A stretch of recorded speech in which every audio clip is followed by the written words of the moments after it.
Hello everybody, Chris Profi, Musically Obsessed. Welcome to another episode of What's Spinnin' Wednesday, where I show you what I've been listening to over this past week. So before we get into that, if you are new to my channel, make sure you hit the like and subscribe button so you can continue to follow my musical obsession. So here we go. This is what I've been listening to over the past week. Let's start off with some blues. Picked up Leadbelly, Where Did You Sleep Last Night? And this is on gold vinyl. I don't have a lot of blues records, but what I do have, I really do enjoy. Now, as I was listening to this, I did not realize that he does a song on here called The Gallows Pole, which Zeppelin ended up covering. And then also, I believe it's a song on a Monday that Johnny Cash, I think, revised into the song I Got Stripes. So Leadbelly's music is, incorporated into a lot of artists that I really like. And I think I had heard that at one point, but I didn't really realize and remember until I was listening to this record. So Leadbelly, Where Did You Sleep Last Night? On gold vinyl. Love it. Now, listen to some Doors this week. The debut, just classic. You know, I've got to say the song The End is my favorite. You know, it's just a musical journey that Jim Morrison takes us on. It just makes you want to take some peyote and run out into the desert, right? Soft Parade, an underrated record. And I'm going to tell you right now, Wishful Sinful, killer tune. And the title track, The Soft Parade, it's another musical journey that Jim Morrison takes us on. But really, really dig this record as well. I've been spinning some jazz fusion by Spyro Gyra. And this is their album Breakout, 1986, I want to say. I really like Spyro Gyra a lot. And again, like I said, it's jazz fusion, sort of with an 80s flair to it. And, I think it's good. And this was the other album I was listening to, Carnival.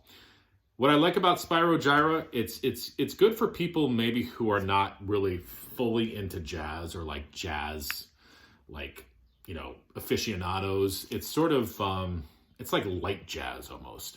So I guess what I'm saying is if you want to kind of get into jazz and maybe you're not sure, think about a band like Spyro Gyra, because they're kind of like a good gateway band. Now, this is a band, I have another album by them, but this was the second album I picked up by them, Squeeze Singles, and I believe this is a collection of their singles. I really, really like this album. It's quirky.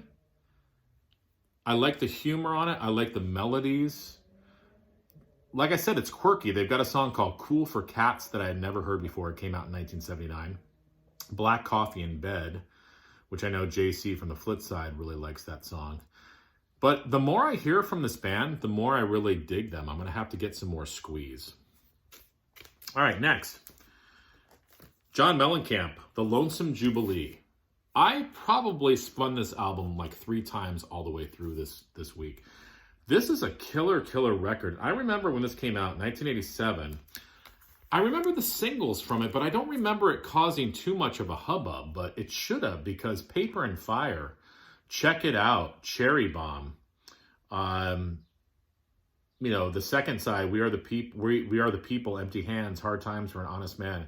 Just really good stuff. I like how he sort of, he has some gospel singers on this record too, which sort of add a neat sort of flavor to the music. So if you like John Mellencamp and you haven't listened to this album in a while, check this out. All right, from John Mellencamp, The Voivod. Picked up The Outer Limits. This is one of their later records and came out in 1993, so at the height of grunge. They're a band from Canada, and they do a version of Pink Floyd's The Nile Song on here, which is really, really cool. This is on colored vinyl, I want to say. Yes, it's on blue colored vinyl. Voivod, really, really cool band. Sort of, they kind of get lumped into that progressive metal thing. And their big album, sort of what they're known for, is the album Nothing Face, where they covered another Pink Floyd song called Astronomy Domine. And really, really good stuff. Now, this is slowly becoming one of my favorite REM records, Monster. This is the 180 gram remastered version, 25th anniversary. I dig this record. I think I like it because it's guitar driven. It was sort of like REM doing grunge. What's the Frequency, Kenneth is classic. I love Crush with Eyeliner. I Don't Sleep, I Dream. Star 69 is great. Strange Currencies, a great ballad. Yeah, it's sort of REM with some balls.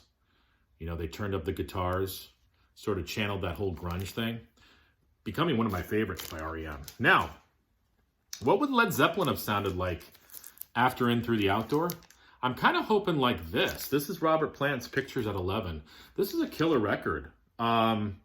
It's heavy. There's some heavy guitars on this record. Robert Plant didn't seem to miss a beat after leaving Zeppelin. Really, really good stuff. So if you've never checked out Robert Plant's solo records, I would start with this one, Pictures at 11. Looking for a year, 1982. Really, really like this album. Next, I'm going to show you, which could be my favorite Blue Oyster Cult album, Fires of Unknown Origin. Been spinning this. Check that cover out. And, you know, all I'm going to say right now is Joan Crawford. That's all I'm going to say. Jay Giles Band, live, full house. Been listening to this. I like this. I'm going to have to listen to it more. I like it, but it was one of those albums where I'm like, okay, I like it, and maybe it's going to grow on me. It's not that it's not good, but it just hasn't hit me yet. So, and I know a lot of people like this record, so I'm going to keep giving it some more spins. Again, it's good. It just hasn't really hit me, if you know what I mean. I picked up 2 Police records, been listening to these. Regata de Blanc and Zenyatta Mondada.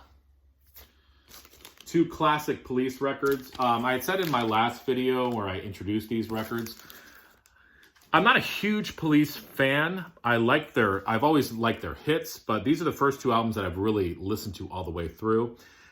And I always realized this, but I didn't realize it as much until I listened to these 2 records. Wow, what a reggae influence they had. It's sort of like the white man's reggae music. Really good stuff. Mary Travers from Peter, Paul, and Mary. This is her solo record. All My Choices. Just a beautiful voice. This is the first of my Dire Straits records that I own. I have Brothers in Arms on CD, but this is the first on vinyl that I have. This is a really great album. You guys know this record. I mean, of course, it includes Sultans of Swing, but everything else on here is really good too. Love the guitar tone on this album. Just killer record. Been listening to Fleetwood Mac, Bare Trees. I love early Fleetwood Mac. I sort of like the transition too from the blues Fleetwood Mac into what would become like, you know, Rumors. So this kind of falls into that category, Bare Trees. I always thought that this looked like a Cure record cover. The Cure. Maybe The Cure stole that idea. On these last few albums, I save these to the last because they're probably not going to be the most popular. Sondheim's Sunday in the Park with George. Love this record. Love the music. Beautiful music. The only thing against this record, there's a song that a dog sings. And it, literally, there's a dog barking. But it's a human doing a dog voice. It just throws me off. The rest of the record is so good. Beautiful music. But that song, I forget what the title of it is. But literally, it's the person going, ruff, ruff. And it gets so annoying. I just wish Sondheim never included that. And you guys know with me, I'm building my Rod McEwen collection. I think I'm up to like 44 records. I picked up Rod. This is on the Stania label. I want to say this came out in 1977. Again, it's got some poetry on it. It's got some great Rod songs. This album blew my mind. Rod McEwen Concerto for Balloon and Orchestra. This is an instrumental classical album written by Rod McEwen, and it's basically based off of a balloon flight that he took. He liked to ride on hot air balloons. So this is a classical piece sort of based on that, and I guess it's one of these things where if you close your eyes, you can picture yourself in a hot air balloon. Pretty cool stuff. And the last one, Rod McEwen in the beginning, narrating his poetry and songs. I believe that this was an early recording because his voice sounds young in this and almost sort of croon-esque. And you don't really think of Rod McEwen as being sort of a crooner, but he was kind of channeling that sound.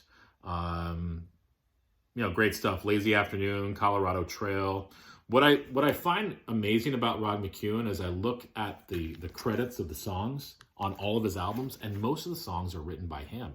It's amazing. He was such a prolific writer, and a lot of people don't even know about him. So that's what I've been spinning.